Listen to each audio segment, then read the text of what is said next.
Assalamualaikum warahmatullahi wabarakatuh.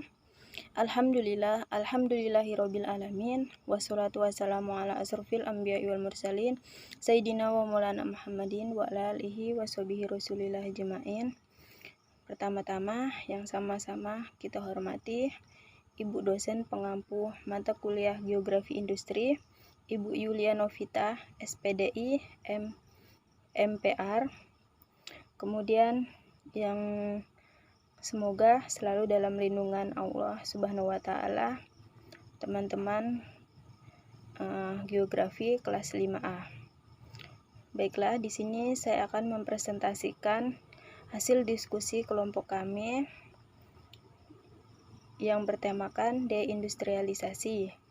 Kelompok kami yang beranggotakan Astuti Wibowo, Arum Cahyani, Hisyam Wahikal, dan Afzalifah.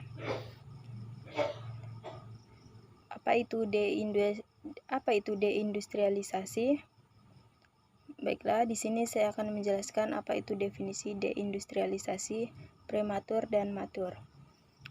Secara umum, deindustrialisasi dapat kita artikan sebagai penurunan peranan sektor manufaktur, baik dalam kontribusi jumlah output maupun kontribusi jumlah pekerja dalam sebuah perekonomian. Definisi menurut beberapa para ahli, yang pertama yaitu menurut Black-Cabby tahun 1979.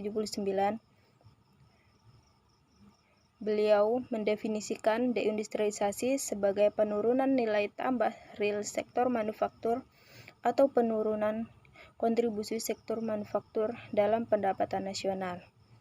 Pendapat ahli yang kedua yaitu menurut Singh tahun 1982. Beliau mendefinisikan deindustrialisasi sebagai ketidakmampuan sektor manufaktur dalam menghasilkan nilai ekspor yang mencukupi dalam membiayai biaya impor.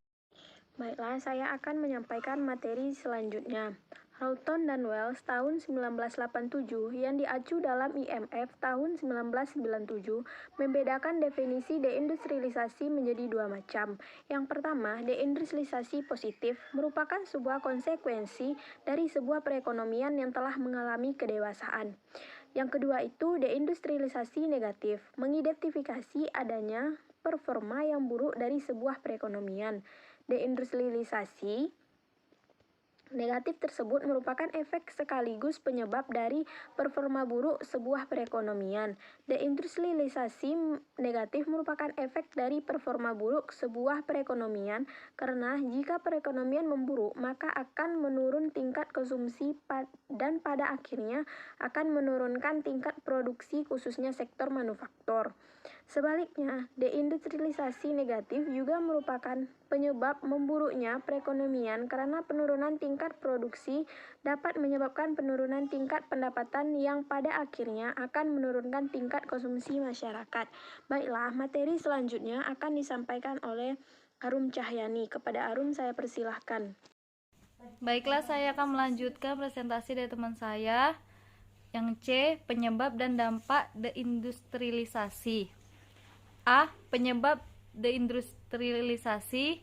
Beberapa alasan menjelaskan mengapa deindustrialisasi terjadi. Kita bisa melihatnya sebagai fenomena alamiah, tapi juga bisa sebagai fenomena akibat permasalahan struktural perekonomian. Pertama, perekonomian yang semakin maju, dan yang kedua, permasalahan struktural perekonomian.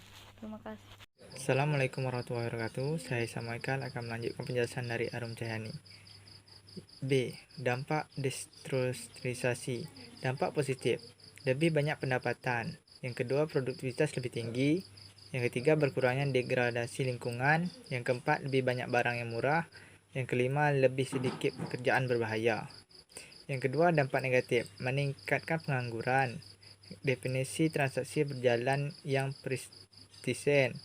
Yang ketiga, pengurangan wajib pajak. Yang keempat, meningkatkan tekanan lingkungan di negara tujuan investasi. Terima kasih.